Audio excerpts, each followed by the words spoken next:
additions or changes to those minutes? Minutes are approved. So now some announcements. Firstly, we're going to,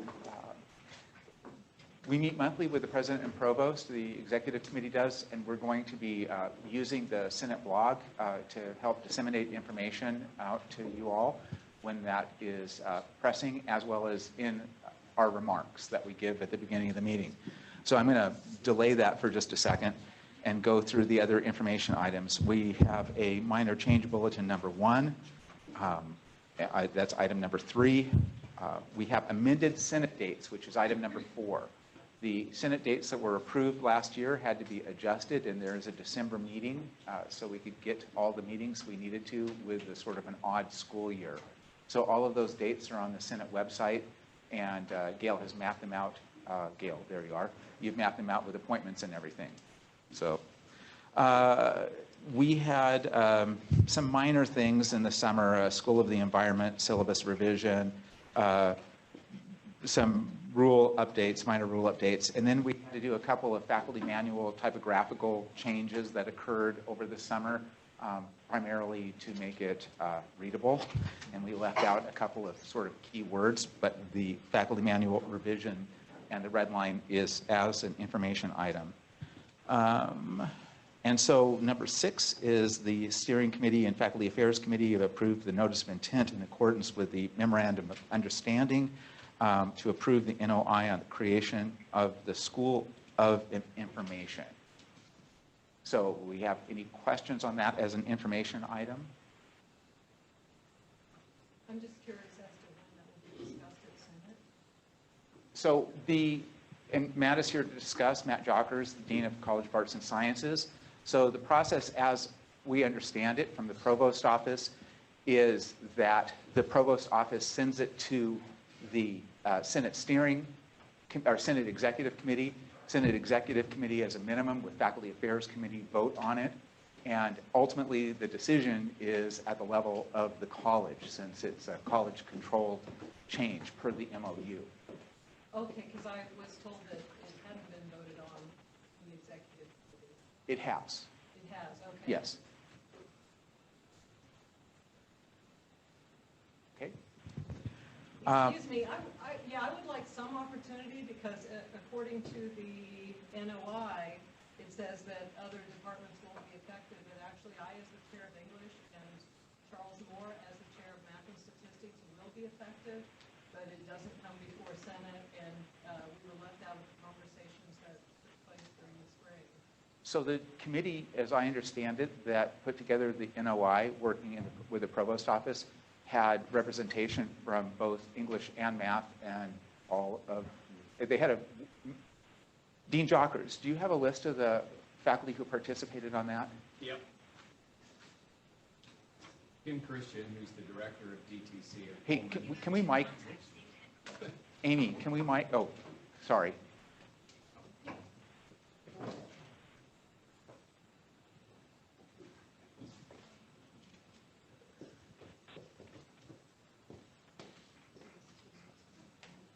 Kim Christian, who is the director of the DTC program here at Pullman. Deanie Gregar, who is the director of the CDMC DTC flavor at Vancouver.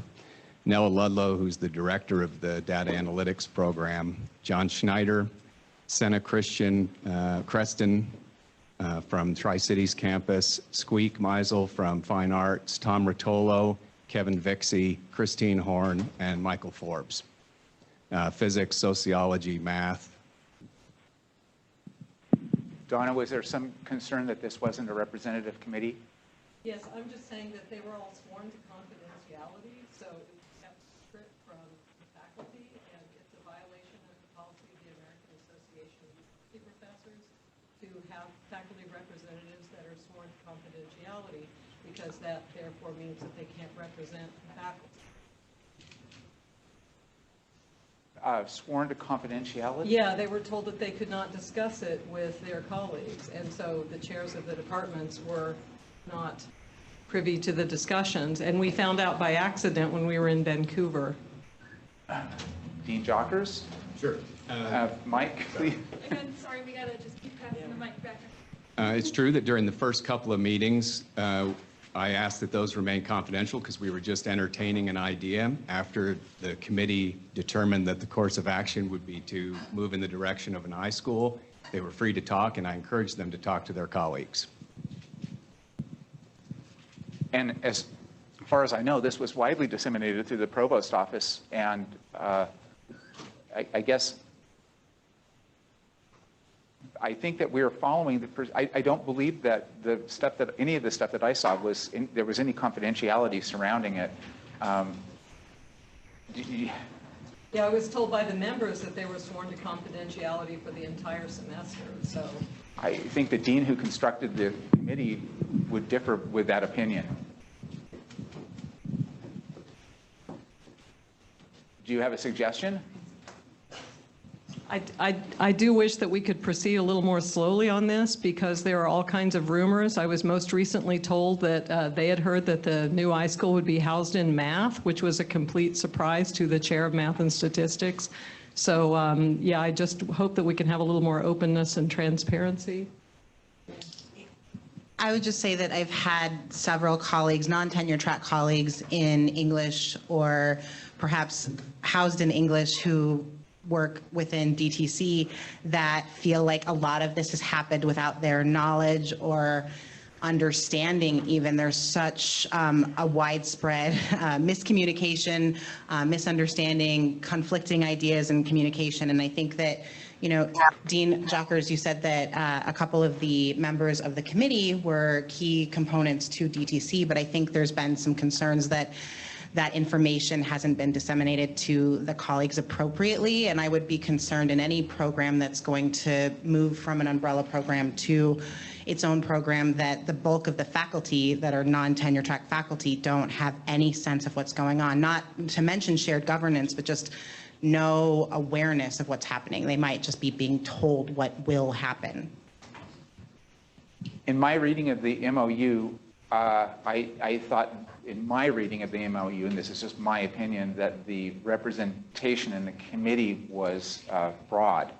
And I also think it's pretty normal behavior when you're first running an idea up that you keep it because it may not go up. So what my suggestion is going to be is that we consult with the provost, because this comes out of the provost office. And so I think we can create a summary of what the concerns are and then consult with the provost and ask for guidance and put this off until the next term or the next meeting. Does that seem reasonable? Yeah, thank you. Yeah, thank you. Okay. Let's see. And I don't think there's any outstanding things on information items beyond those. So let's see, a couple of, so now it's my announcements, my remarks. First of all, Jeanette Monier received sabbatical and she's working on her book. So she stepped down as immediate past chair, and A.G. Rudd is now taking her place. A.G. isn't here today because in that role, he was selected president to represent the faculty at the Board of Regents as a non-voting member. I'd also like to announce that Denise Yost has left the university. She's got a job at the University of Maryland, and Steve Hines has agreed to step in as chair of faculty affairs. Well, he was voted in as chair of faculty affairs committee, and he's going to be carrying on the work there. So as I said, we have monthly meetings with the president and provost, and unlike prior years, we meet with them together, and there's quite a bit of information that comes out, and some of the information that is deemed urgent or of large concern to the faculty, we're using the Senate blog. We didn't get a lot of traction on that last year, but we are this year. So if you go to the Senate FactSend website, you can look at Senate blog. Some topics on the Senate blog is an update to our strategic planning process, which is probably the biggest thing that we're tackling this year. So the strategic planning process, you all would have gotten an invitation to participate in a survey. And that is, even though it said it closed yesterday, it is still open. There was supposed to be communication coming out from it. During that process, we realized, thank you, Tammy, that our Faculty Senate listserv is not functioning so well, and that not everybody may have gotten the opportunity to be alerted to that. So the link to that survey, which will stay open, I believe, until Sunday, is still on the Senate blog. In addition, there's a visioning conference, that's the name of it, where faculty, staff, and students on all campuses will gather, much like the land grant symposium last May, where we can collect faculty feedback for strategic planning. Now, one of the things that we've heard a lot in terms of faculty feedback on our current strategic plan is they don't see themselves in it. So this is a real opportunity for you to voice your concerns and make sure that you're represented in the planning as it goes forward. So that's also on the blog.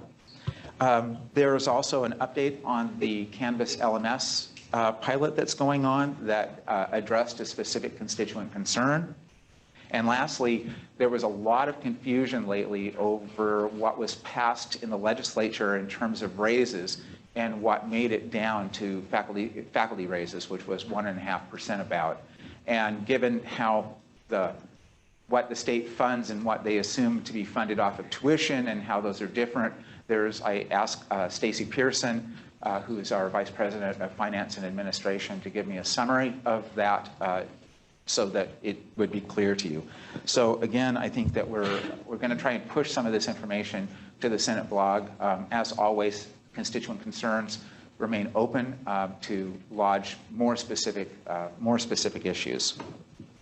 I guess one of the things that we're going to be tackling this year is more faculty manual revisions.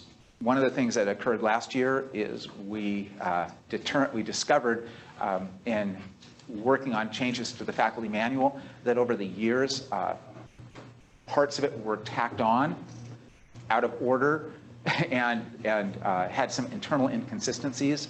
So over the summer, we worked on a project to sort of, without any changes to policy, of reorganization, and that is in front of faculty affairs right now. And then there are going to be opportunities for policy revision as well as we continue to do a lot of refinements to the faculty manual. And all of those things, we pledge transparency and we ask for your participation. We had quite a bit of feedback last year that we're going to try and avoid this year by being as absolutely transparent as possible and soliciting as much feedback as possible. A couple of things that are new as well.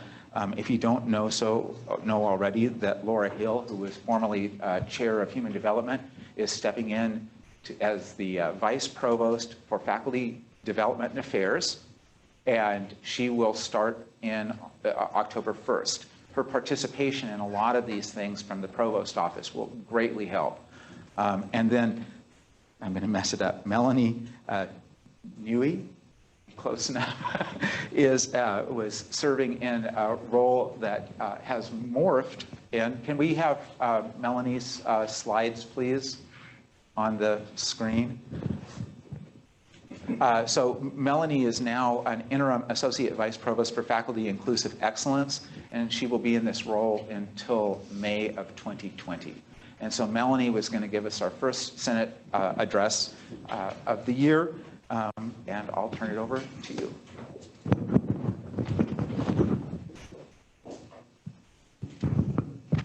Right.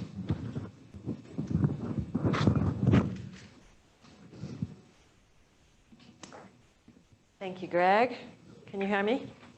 Am I good? All right. Thank you so much. Thank you for having me today on your first meeting. We really appreciate the work. I was sitting here not too long ago, I think. Yours? Not too long ago. Not too long ago. And so it's my honor to be back on the other side today to talk about how to value service at a public land-grant research-intensive university. We've been having a lot of talks, both internally and at the national level, about how can we make sure that we recognize the importance of service in the academic mission. This is important for a number of reasons. The first one might be the ongoing crisis of trust in universities and institutions of higher education from the public. and how we can use service as a way to regain that trust. And another one is that ultimately the service burden is disproportionately carried by women and underrepresented minority faculty at all universities across the nation. And so as we're striving to diversify both our student populations and our faculty populations, we really need to address the elephant in the room, which for a lot of us is service. So I don't have to sell you on the land-grant mission. I hope I don't. But service is inherent in the land-grant mission. And so I'm really happy that we're having this institution-wide conversation about how do we embody the land-grant mission in the 21st century as WSU, because this is all part of this kind of larger conversation about the role of universities in society and how can we make ourselves more relevant as we progress towards the future. So the service aspect of our three-part job description for most of us, for a lot of us at least, to be engaged in scholarship, engaged in teaching, and engaged in service. That service mission is central to the land-grant mission.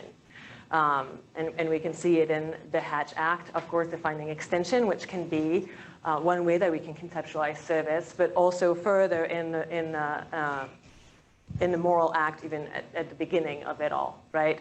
Particularly when we talk about to teach such branches, no, not that part, to teach such branches of learning as are related to agriculture and the mechanic arts in such manner as the legislatures of the state may respectively prescribe in order to promote the liberal and practical education of the industrial classes, right? And this is really where we can see the importance of service, of the fact that we are doing this job not for ourselves, but for the communities which we serve.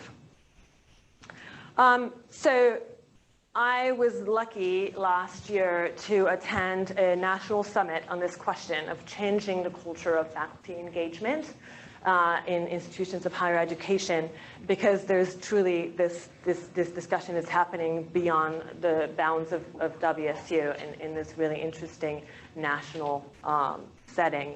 And so some of the stuff that we talked about last year pertain to, first of all, how do we define service? And this is not a negligible step in that as long as we do not have clear definitions of service, it becomes difficult to recognize service, which I'll get to in just a little bit. But there is multitudes of service, right? So we have service, we have engagement, we have outreach, and those are terms that can be interchangeable or can refer to very different things. And then there is the capacity in which we engage in service within the institution, outside of the institution, right, to our discipline, to our communities, and how we classify these things. Within, we can have governance, leadership, we can have, as I said, internal service versus external service. We can have service that pertains to one's research, right? So in a lot of ways, extension work, right, is something that pertains to one's research. And there's all sorts of other forms of service that do pertain to one's research. But then we also have service that pertains to the general functioning of a university, whether or not it lines up with your research. We have formal service. You're in a set of formal service roles as you sit here, but there is informal service as well. We can think of the number of times we have a student knocking down our door who isn't our mentee, and we have to advise that person, and that is part of our role, but that is difficult to tally, and that tends to be more informal. And then the visible versus invisible is a big thing, right? So particularly with that example about the student that stops by, that can become very taxing very quickly, and the ways to measure and make that work visible are sometimes a little bit complicated, but I think some of my argument is mostly that it's complicated in our heads. And then service that is distributed democratically, like how you represent your faculties here, or service that is done by appointment on committees and such. I've covered some of this before, but really we have to think about why is service important. And I say that because at a research-intensive university, It is very easy to think, the only thing that matters is research. And we are very familiar with the old trope, which is as you're advising a junior faculty member on the tenure track in particular, but oftentimes in other types of tracks as well, on what matters, you will often hear people say, well, we all know that the only thing that matters is research, so don't bother about the rest, right? And I think we truly do ourselves and our institutions a disservice when we do that. Service matters for a number of reasons. I've mentioned the public crisis of trust in the institutions of higher education, and I think this is one that we really are going to have to reckon with. How do we make ourselves relevant, and how do we repair those trust bonds between ourselves and the communities that we serve? But beyond that, it's important to the democratic health of the university, and so you all are very much aware of that as you sit here. But I think it's also important that we continue sharing that message throughout. The university does need our involvement as faculty members in order for the doors to stay open, the lights to stay on, and that's important. And then it's community building. There's research that shows how internal service to the institution is very important when it comes to faculty retention. And we know that because service to the discipline actually shows the opposite. And so this is a tough balance because, of course, we want to have scholars that are involved in their disciplines and that do serve their disciplines because it makes us relevant on the national scene. But if we want to retain faculty, which we do, then we have to walk that tight rope between encouraging external service and fostering community building internal service as well, and recognizing that. So the problem is, as we all know, and I would assume we all know that, I hope we all know that, it's important to know what the problem is so that we can start solving it. The problem is that service takes time and it's not easily assessed, right? It's not something that we have a checkbox for, and we say, oh, exceeds expectation on service, or, we do, but it's not a clear rubric. Right? Because you could be sitting on 15 committees, and these committees are of 30 people each, and you're actually not doing anything. You're just sitting there, and maybe you don't actually show up, right? And that's not the same thing as the person who is sitting on the 4-person committee that is in charge of revising the entire graduate handbook in your department, which is a very intensive and important type of service. Right? And we don't really have a way to differentiate that when it comes to evaluating faculty at the end of the year. Not all service is created equal, right? There's some service that is highly recognized. You're here, this is valuable service. It looks good, right? And then there's some service that isn't recognized, and that doesn't mean that it's not important. It is important. A lot of the service that isn't recognized is important, but we don't recognize it because it either doesn't come with a fancy title, or it pertains to things that we, for one reason or another, undervalue, right? So we know that being a graduate director is better viewed than being an undergraduate director. Is it right? It's not, but it's the way that things are done, right? And so we need to think about those things. And then, as I was saying before, service is unevenly distributed. And that is for a number of different reasons. And I like to cite a lot of Amira's work on this. She's done a lot of work on a variety of those aspects. And she uses choice architecture in order to help us understand why that is, that service is not evenly distributed. And so some of it has to do with foggy climates. We're not sure what the expectations are. There isn't really transparency about how those decisions are made and who does what, when, how. But also there's a lot of unscripted interaction.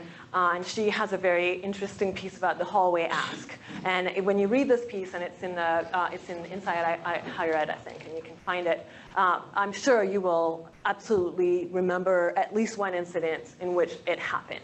Right, where you're walking down the hallway, and there was 3 doors, and 2 of them are closed, and 1 is open. And the first door that is closed is a senior full professor, female professor. She is very detail-oriented. She gets things done, but she's very abrasive. And the other one is an associate professor, male professor, door closed as well. And he just is, very protective of his time as a research star. And then there is the door that's open, and she's an assistant professor, and she is a really good researcher, and she's also a very sought after mentor, and she's also someone who is very pleasing and very collegial. Who are you going to go to? Right? So the right answer is you go to probably the full professor, because she's full professor, she should do some service, and deal with the fact that she's abrasive, but she's efficient, right? Or you go to the research star and you normalize service and say, well, yeah, of course you're really good at research, but that doesn't protect you, right? We don't need to be protected against service. We need to balance our workloads and we need to recognize service, right? But what you shouldn't do is go to the person who always says yes, right? Because then you're guiding this choice architecture, right? On your end, on her end. And so that's the whole idea. So some faculty get asked more often, some volunteer more, some say yes more often when asked, some negotiate, right? There's a lot of varied scenarios in which those decisions are made. And so that's part of the problem.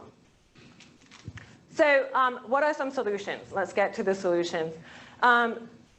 Which I think some of those are things that we can, as faculty, act upon. So the first one is, let's reframe the narrative and change the culture around service, right? Let's value service. So one of those ways that we can do that is we can look at the faculty manual and the tenure promotion sets of expectations, and we can discuss things around a dossier for service, right? We have a teaching dossier. We could have a service dossier as well. The idea is to make service visible and to show its quality. It becomes a lot harder to showcase yourself as a star in service when you start writing things out and it becomes obvious that you're just not all that engaged, or you're serving on some easy types of things as opposed to your colleague who's clearly serving on those more work-intensive types of committees. And then we could think about peer evaluation within committee peer evaluation. So that's doable if you don't have 30 people committees, if you have smaller committees, and that's something that you can kind of systematize. And then we can also value scholarship of service. So this is not necessarily true across the board, but in some disciplines definitely more true than others, where you can actually use your service in order to either assess programs, implement strategies, and then write about it, right? We do that for pedagogical writing, for scholarship about teaching. We can also do that for scholarship about service. So some of the ways in which you can help with the fogginess of the decision-making processes is clear expectations, and then recognition of the work. Compensation, release time, representation, awards, service credits leading to service sabbaticals. And I have listed here, and I will, of course, share my presentation with Senate, a number of different organizations that provide external recognition of service. And then we need to facilitate service by all, right? Like if we know there's a problem and an overrepresentation of women and underrepresented minorities in the service roles, then we need to start to switch that balance. And some of that has to do with finding white male allies, right? And I can go to Greg and be like, Greg, can you please help me with this situation, right? And we can all think of the Gregs around here, right? I'm hoping that you all are Gregs. Well, I mean, the white male ones of you. Everyone's a Greg, right? And then one thing that we shouldn't do is we shouldn't confront people, right? So a narrative that I've heard is, well, I mean, we really don't want some people to do service because they're not really good, and they don't do anything, and they don't. And that's true. I can definitely think of some definite example of people like that. Now, it seems to me like it's a cop-out that we're just like, well, you know, if you're just not good at service, we're not going to ask you to do it. Because if you weren't good at teaching, then like either you're going to get fired, or we're going to tell you, like, you need to, you know, do a little something about it. And that's not even, I mean, the conversation is non-starter when it comes to scholarship, right? Like, if you're not good at it, well, you know, that's it, right? At least if that's your position description. So, so we need to, you know, value service and recognize service. And part of that is, you know, we need to have closed-door conversations about, you're not really doing your share of service. You really need to step it up. Here are some resources that we can talk about in order to make it easier for you to make progress in that, right? Because ultimately, when we do that, we're expanding the number of people that can help us in the service mission, and we're alleviating the burden on those that carry an overproportionate share. So quickly, I want to talk about Amira's work at the University of Maryland on the Faculty Workload and Rewards Project, and I can share with Craig some specific links to some articles and some, you know, some like popularized articles. You know, she writes in Inside Higher Ed and the Chronicle, but also some of her research articles on the topic, because she has a set of actual steps that that can be helpful in thinking about how do we change the culture around service. So first is a readiness for change assessment, right? Making sure that your faculty is ready and willing to engage in some organizational change around how we do service. And so the way that she frames it is on workshops on implicit bias, because so much of that has to do with, you know, how we perceive certain types of work and how we perceive certain individuals as being better suited for certain types of work. The other thing is the development of faculty dashboards. So it's in order to structure the choice architecture, make it transparent, have faculty dashboards. So she has one of her articles in which she starts by telling the reader to imagine a room where you have faculty members sitting around a table, and above each of their heads is a cartoon bubble, and it each says, I'm the only one who does any work here. Because it's true, right? Like, isn't it how we all think? Like, I do most of the work. And part of the reason why is because we don't have that much transparency into seeing what other people are doing.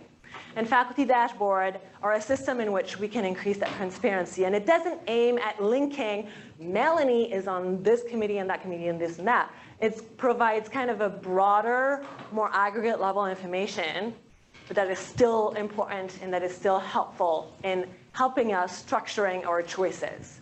Oh, I thought I was doing a lot, but it looks like there's some faculty that do a lot more than me. I should step it up, right? And then we do organizational policies to help further structure those choices, like opt-out rotations. Like, you don't get to opt in to doing certain service, you get to opt out, right? So everybody has to do it at some point.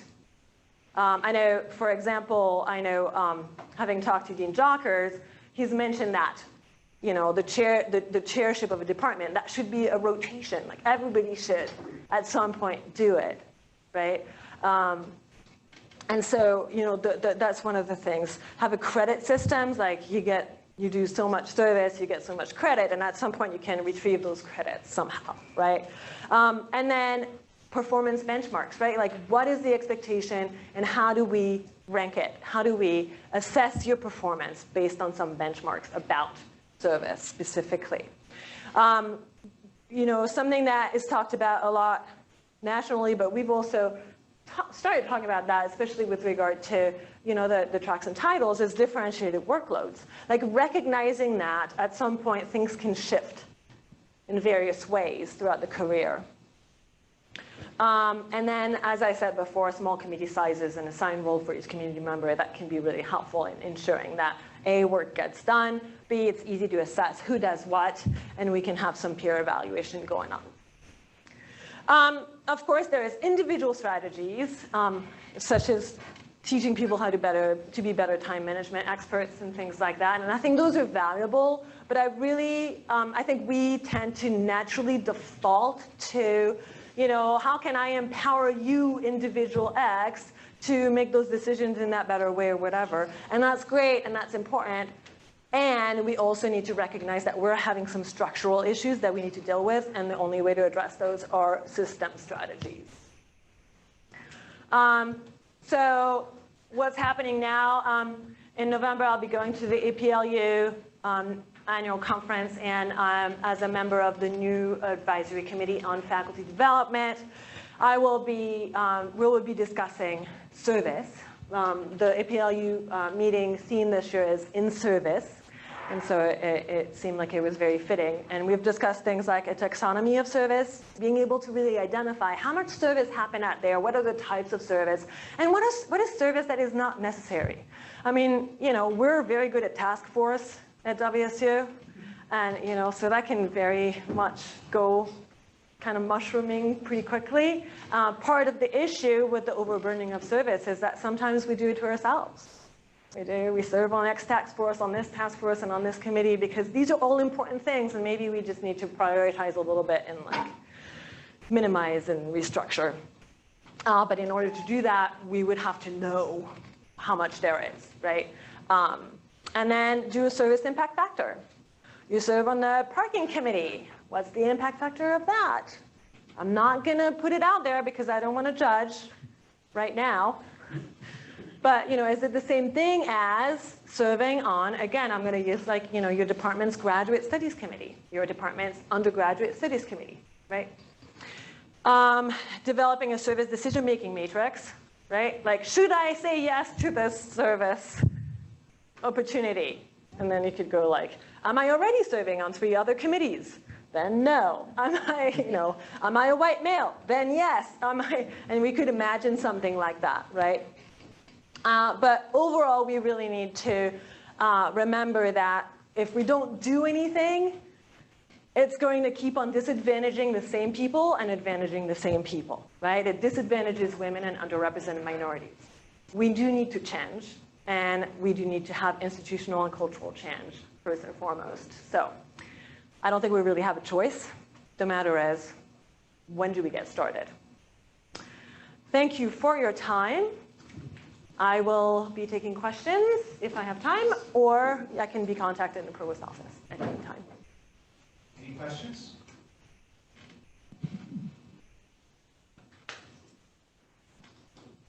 I have a quick question. Okay, hold on one moment. I've actually seen some of this presentation before. You were at our extension meeting and talked a lot about extension and extension's role in service. No, actually, but that was a long ago. So, but I was wondering, what are the concrete steps that are currently being taken to actually make service more rewarded? You mentioned a lot of possibilities. I'm just wondering what has been done so far. So that's a really good question. So here is the complicated but not too complicated question. So I know efforts that are happening with Faculty Affairs Committee and with the question of revising the faculty manual and all those things. So that's a good place to have that conversation. But ultimately, a lot of that has to be done at the grassroots. And so I know, for example, as a College of Arts and Sciences person, that this is something that will be taken on by the College Advisory Committee, and they will be working on this very issue.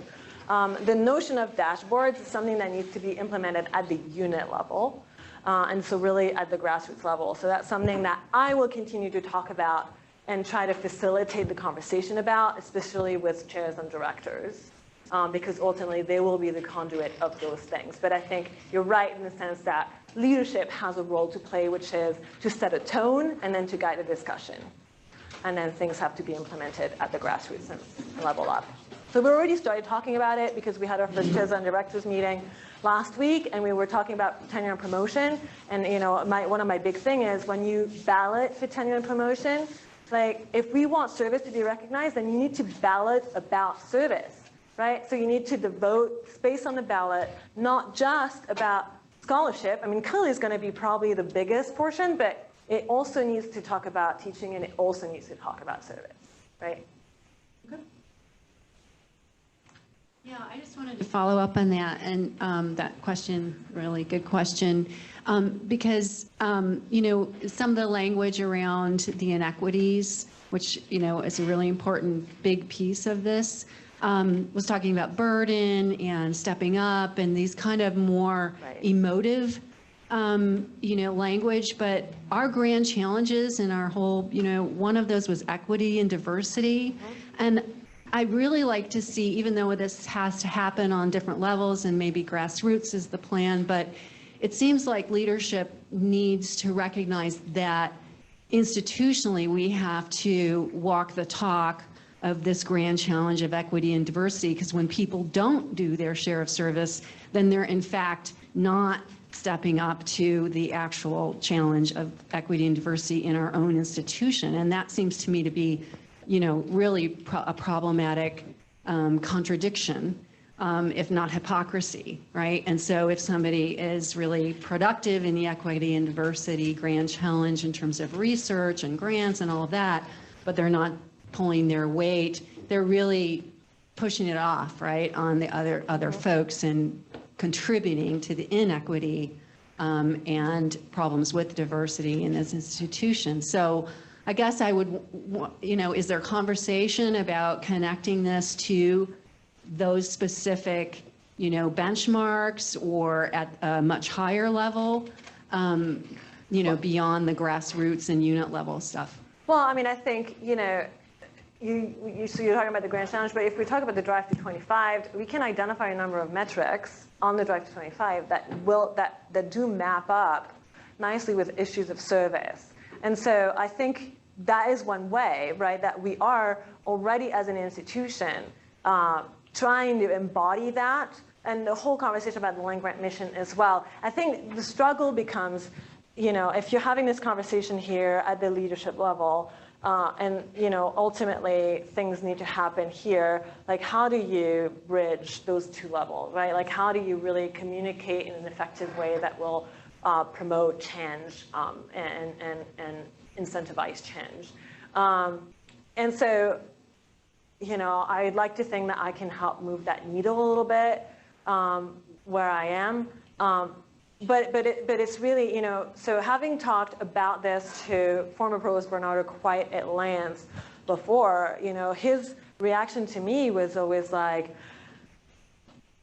when I get those ballots, there is nothing about service. I cannot do anything about it in the sense that if it's not identified in there, then I don't have a way to then weigh it in, right?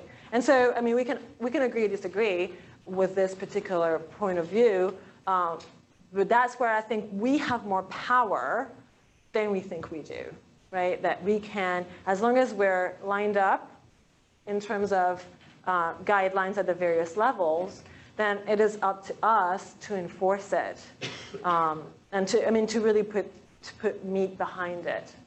And I know, and I'm very confident that Provost Montoya shares a lot of these. I mean, she's a dedicated land-grant mission supporter and advocate. And so, from what I know of her and where my talks have been with her, this is definitely something that moves her needle, right? Like how do we get to where we are, and what are the values that guide our actions? The land-grant mission is very much at the center of that. So then I think it's up to us to take that and apply it and really push it, right? I think where the rubber hits the road is how do we make the invisible visible?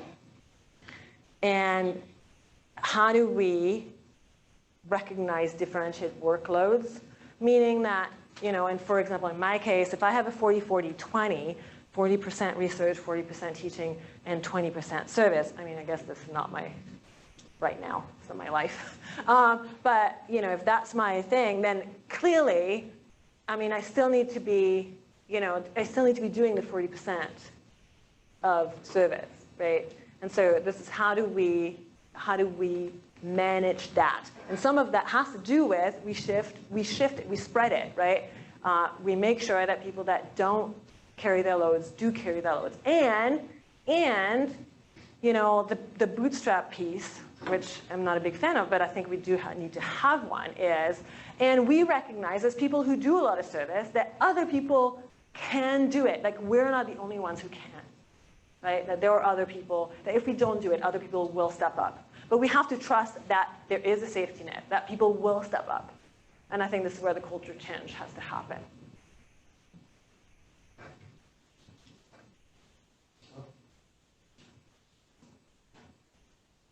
Thank you very much. I really appreciate the opportunity to talk.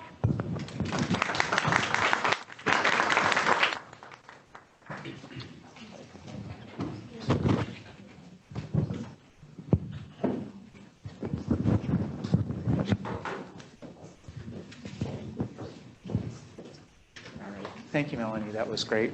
I think everybody in this room understands the demand of service and the need to work on it some.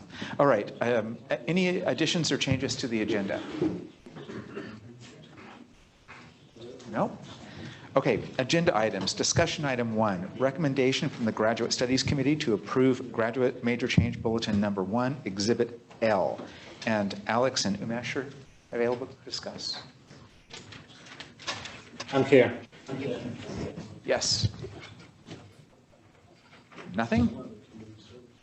Discussion item number 2, recommendation from the Graduate Studies Committee to approve the Certificate in Bioinformatics, Exhibits M, M1. Alex and Umesh are present.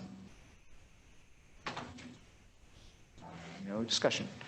Recommendation from the Faculty Affairs Committee to approve the revision to the faculty manual on changes to the faculty manual in section 4.1, use of faculty authored, edited, or prepared scholarly materials, exhibits 00102P. And Steve Hines is here to discuss. Just a point of clarification, it's actually section 4I, I believe. Sorry. Section 4I. It looks like a 1, but it's an I. Okay, thank you. Yeah. Okay, thank you. I was just saying I was working on that as well, and it's not really our choice, and it's a profound consequence to faculty if they are fined. Recommendation from the Academic Affairs Committee to approve UCOR Bulletin 1, Exhibits P. Casey is here? No? Recommendation from the Academic Affairs Committee to approve revision to Rule 82, Religious Observances, Exhibit Q, and Casey is here. Recommendation from the Academic Affairs Committee to approve the revision to Rules 38, 106, 111, and to eliminate Rule 42, new terminology, admission to the major, Exhibits R. And Casey is here to discuss.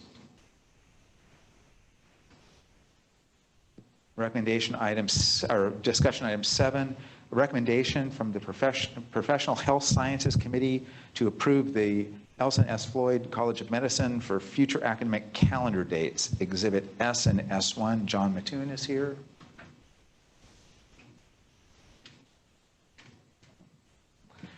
Recommendation from the Professional Health Sciences Committee to approve the revision to Rule 119 on official certificates, Exhibit T, and John can address anything there. Discussion item 9, recommendation from the Steering Committee to approve the Faculty Senate Committees, Exhibit U.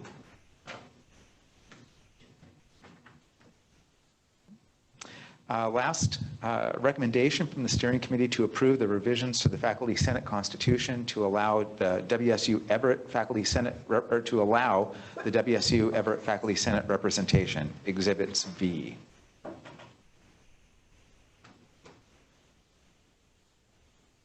All right.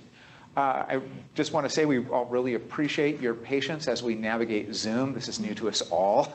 So if you have had, especially at the remote locations, if there have been any problems, please let us know by email and we will work to better them next time.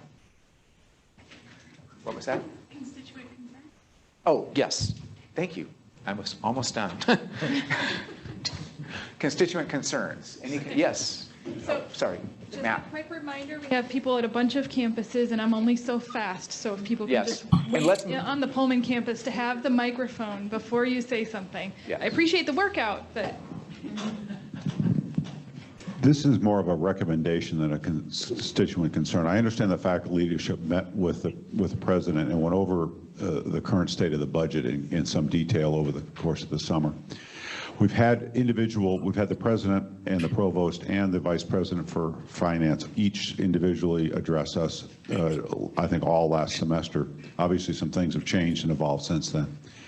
I think it would be of great value to this institution if we could get all three of those people together to come and sit on a panel in front of the Senate, devote maybe an entire Senate meeting or a big chunk of a Senate meeting to a discussion of where we are with the budget, because that underlies all the strategic planning in the world. Doesn't do you any good if you don't have the budget to meet those objectives that you're trying to develop. And I think there are some questions that ought to be addressed transparently and honestly about where we really are in our budget situation. Particularly in terms of the amount that academics are having to repay into the reserve funds versus the amount and the timing that the athletic folks are having to make their repayments into our debt situation. I think it's a vital interest to this body to have that kind of a discussion because it affects our academic programs moving forward. And I would think that such a discussion would really make our strategic planning a more realistic exercise if we really had a clearer understanding of just where we are in terms of the budget. So just a thought and a recommendation on my part. So I can address a few of those. We did, in fact, meet and discuss the budget. Stacey Pearson provided the Senate executive in August a budget sort of recap. That I didn't report because it's been reported, is this up high enough? I'm sorry. It's been reported in the town halls. And so you can see where the reserve is now, reserve recovery, and I think the president spent a great deal of time talking about that. And interestingly, what we ask specifically is there is a fiscal health advisory committee that has faculty representation on it, but we're not getting reports from them. So we ask that the Fiscal Health Advisory Committee come back to us, and that's one of the things that we're doing. The other thing is that we have scheduled Stacey Pearson to speak in the spring to give us a budget update, because if you recall, I was amazed at her honesty and forthrightness in the budget process when when she spoke. And so we're hoping to make that a recurring thing. Getting the president, and the other thing in the town halls is the president said that the athletic component of the budget, in aid of transparency, is all being ported to a website, so that that it's clear. There's no more surprises, and we've pushed back, right, when we've had surprises, when they said there's no more surprises. So we're pretty confident that they did this. Lastly, in terms of the strategic plan. I'm on the strategic planning, whatever the larger committee is, it's evading me, and I'm also on the operations team of the strategic plan. And to be really honest, I asked two things. I said, you know, I'll only do this if the organizational structure can change to meet the strategic plan, right? Because I think we can all say in the past that that's not been the case. And I have got commitment from that. In terms of rubber meets the road, unlike other strategic plans, resources, university resources, are keyed to the strategies and metrics. And that's one of the things that I think is incredibly important, that you come, Senator Carroll, to the Visioning Conference on October 28th, because I think it's really important.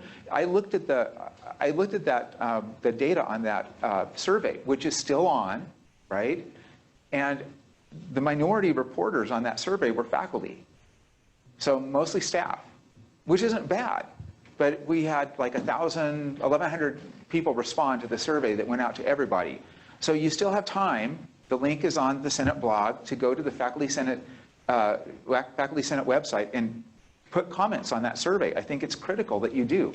I think it's on us to become involved with that process. Yeah, I appreciate everything you've said is very valuable, but it seems to me to bring this all together and get all three of those players in the room at the same time and to bring the threads of the story, which are dealt with in various forums and various places, bring it all together in front of this body and allow us to ask cogent, critical questions. I know one of the things that the new provost has made very clear is she wants people to ask critical questions, and she wants honest disagreements on the table. And I'm more than happy to... No more cougar nice, she's telling us, and I think that's a really good idea. But I think the way to do that is to have all three of these individuals at the same time in this room for an honest and detailed discussion, and that takes nothing away from all the other efforts that you've just outlined here. And we certainly can certainly forward that request. What I'm thinking about it, since we already have Stacy Pearson's schedule, it might be easier to tag team those guys. But anyway, Susan? Sorry, you have to turn it up. Yeah, that makes sense, doesn't it? Turning on a button. Just really quickly, I keep getting constituent concerns about constituent concerns and how the website works. There's just confusion on what happens when people enter their concerns. I've gotten pushback that I enter something, I look, it's marked as done, but I never heard anything on it, so it doesn't feel done to me. So maybe the blog is an opportunity to maybe advertise this better and explain how the system works a little better, because I get people complaining that they put something on there, it's marked as done, but they've never heard anything on it. It's unsatisfying. So okay, I can just also putting it that out there. Yes, and I can also address that. So over the summer, one of the problems with this is WordPress, okay. And it's a post, and so I put in the menu, please click on the title to see the response. And even though I put it in the menu, it's overlooked. So we had them recode the website so that when you click on the title, it now automatically drops down to the responses, because I respond or someone responds to every constituent concern. And just as point of clarification, we don't say resolved because some of the concerns aren't resolved, but at least we've addressed them, and we try and push that information out to you, okay. Gathering that. So I think it might be better this time, but I'm okay. Certainly able to put a sort of a tutorial on that says this is how you lodge them. But we are definitely tracking and responding. Okay. In fact, I responded to the Blackboard constituent concern, which I completely agree with. Anyway, do we have anybody on the remote campus with a constituent concern? Hi, this is Glenn from Spokane. Hi, Glenn. Hi. I have a couple of constituent concerns. One of them builds on the previous discussion of the budget. Not only do we need transparency in the budget, which I have to commend the president and the provost. I think they've done a great job of transparency, but more importantly, we need to be players and have seats at the table for a discussion of a proper budgeting model. We need to do away with this legacy PBL system, which is totally ineffective. And we need to, hold our administrators accountable to come up with a good functioning budgeting system at this university that just doesn't shovel pots of money around and rob Peter to pay Paul anymore. So that's one concern. Another concern has to do with postdocs. This was brought up at some point in the past, and Provost Bernardo started the issue. And the issue is that postdocs at WSU are considered faculty members.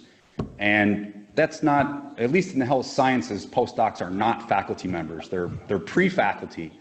This creates a lot of problems. One problem is they are not eligible for certain types of grants because they're considered faculty instead of trainees. Another concern has to do with the faculty manual. And I'm happy to hear that you're going to take up some policy issues on the manual this academic term.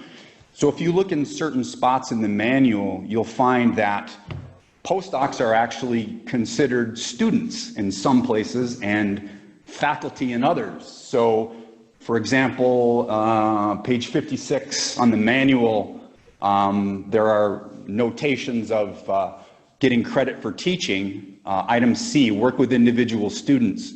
Examples include independent study, undergrad, grad students, theses, and supervision of postdocs. So there's some ambiguity in the manual about what a postdoc actually is, and it also creates this problem where we have a faculty member, a tenure-track faculty member, basically getting credit for supervising another faculty member who is this postdoc. So I can, let me go in reverse order because that's easiest. The original classification of postdocs, and correct me if I'm wrong, I'm sure that will happen. The original classification of postdocs as faculty members simply had to do with us as an institution having like 3 buckets in the HRS system. And with Workday, AKA modernization, postdocs will no longer be faculty. And they will have their own category. And that, for exactly the reasons that you said.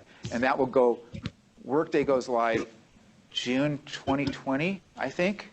I think that's July 1st, 2020. And there are a lot of faculty and staff representation on those modernization committees. So that's been heard and I believe fixed. So in terms of the budget, and I mean, we're certainly willing to bring this up, and when the provost addresses Senate, I think that would be an excellent opportunity, but I'll tell you one thing that I don't believe is hidden knowledge, is that I think she identified very quickly that one of the fatal flaws in our system was the budget inequities, as you've said. And her background is in innovation, and she has really participated in budget restructuring at other universities. And I know that she and Stacy Pearson are working on, and we can certainly ask her to discuss what specifics in that when she talks to Senate. But as I understand it, the budget model is going to be completely reworked because, as former Provost Bernardo told us, there were a lot of special deals, there were a lot of diversions of funding, and weird enrollment-based budget margins.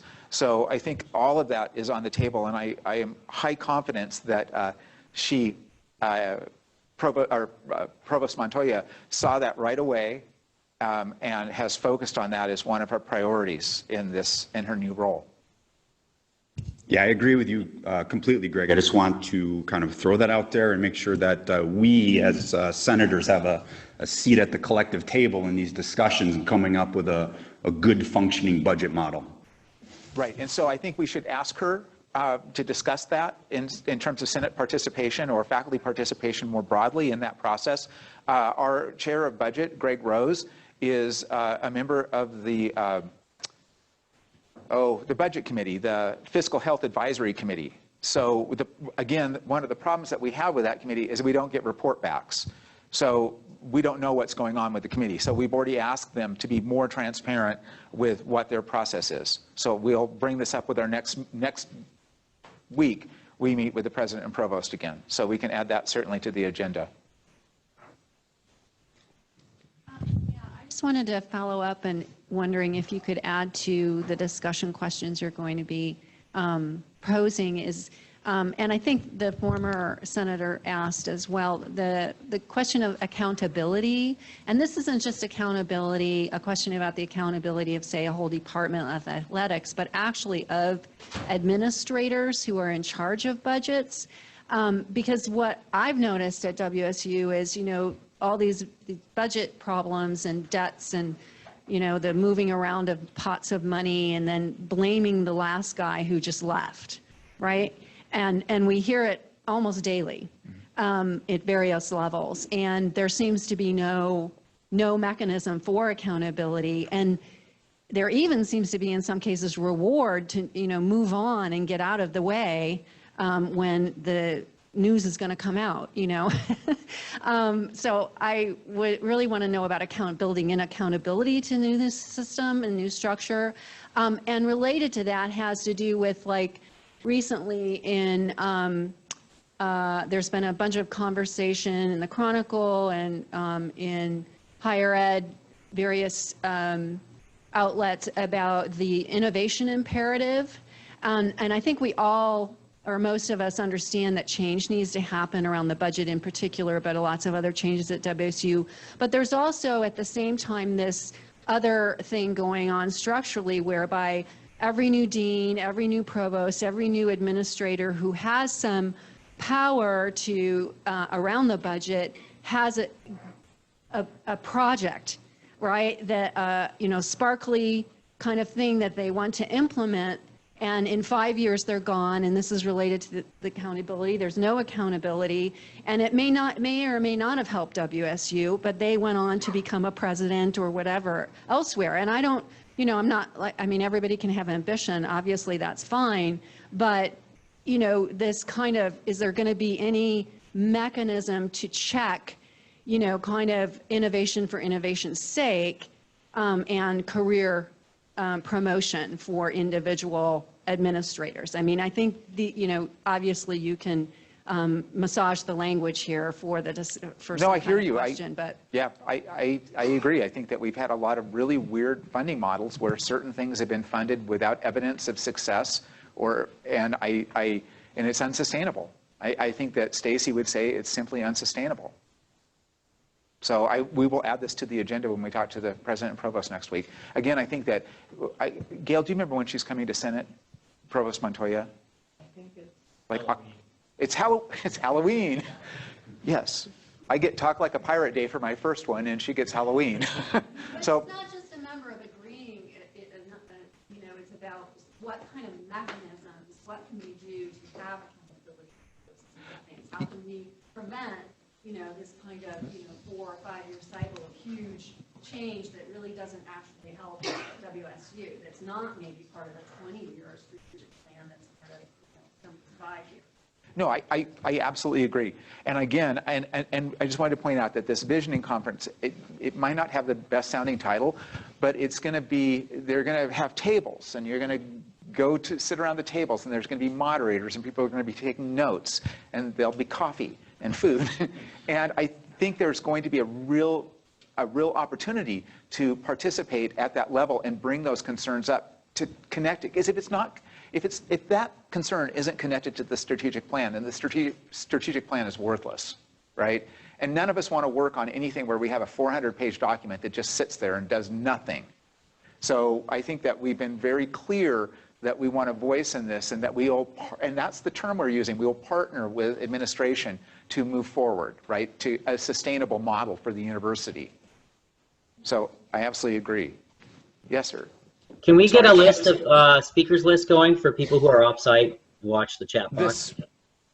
The speaker list for Faculty Senate? Well, no, I'm saying the problem is when you do Zooms and you don't watch, we in Extension use Zoom a lot. Somebody monitors the chat box. So then people put chats in or say, hey, I'd like to talk. It allows everybody an equal playing field. If it doesn't happen, it tends to marginalize us out here in the Zoom land. No, we're not trying to do that. We're just trying to figure it out. Gail, do you have the chat window open? I do. I was just replying to him on a question he asked. Okay. So it's kind of trying to focus on everything, but yes, I do. Is there do you have a constituent concern? Well, there's a lot of concerns around the title changes last year. I'm just trying to get clarity around the changes that we voted in, and then there was a memo from the president about changing the faculty manual. I think I'm not hearing you anymore. Oh, did that come in? Chat box has it. Oh, he says, clarity please around the changes to the faculty. Hold on. Brian's, Senator Brandt says, clarity please around the changes to the faculty manual last year. Are the summer items passed by steering committee the same as passed by the faculty senate? No, the faculty senate passed the tracks and appointments portion changes last April. In implementing them, we found, like, for example, there was one point where scholarly was not on the list of career track faculty. So they were minor typographical errors that were amended this summer when those changes were integrated into the reorganized faculty manual. That faculty manual has been, I think the Faculty Affairs Committee is going through it after we do the reorganization, which is just structural, and then looking at specific policies. We were told very clearly by the provost office when this occurred that faculty's ability is to recommend, and the provost office job is to figure out how to implement that policy.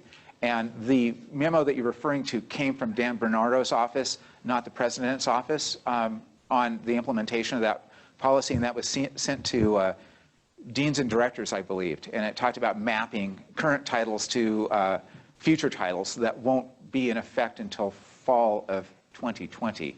So I think that one of the ways that you can really help, and I think that extension is key because we always struggle sometimes with getting extension voices, is to participate when Faculty Affairs moves these policies out.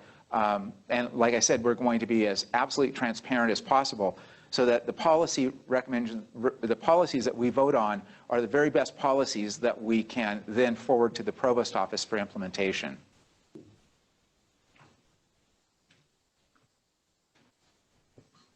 Okay, I put something else in the chat box. Okay. Oh, hold on. Sorry. He says, I move that the changes and actual changes are discussed at the next meeting. Which actual changes? I would say that the changes from what we proposed or suggested to what actually is getting put down in the faculty manual. Can I get a motion in constituent concerns? So do you have a concern that there are more than typographical issues in that document? Because it's completely redlined with what was changed. I was just looking at it. It didn't seem to have, there's a whole section on extension that wasn't listed in the memo from the president. The memo didn't come from the president. The memo came from the provost, Provost Bernardo. Okay. And the changes that are on the website from this summer were all typographical and there were no policy changes. Greg? Sorry, up here. I might suggest that Senator Brandt maybe actually write this one out and submit it. Yes, I think you should submit this. Thank you. And I think it'll be a lot easier for us then to specifically address his concerns. Thank you, Amy. That's excellent. Okay. Okay, so, we also have a question. Yes. A very simple question. Exhibit C for today's agenda has the amended or changed Faculty Senate meeting dates. And a moment ago, you made a reference to our meeting with the provost on October 31st, Halloween, and that's not listed on the schedule of dates. Gail, can you check the dates for the meeting? And we have, by the way, the other thing we added was a calendar for the speakers on the website so we can plot them out. We're checking.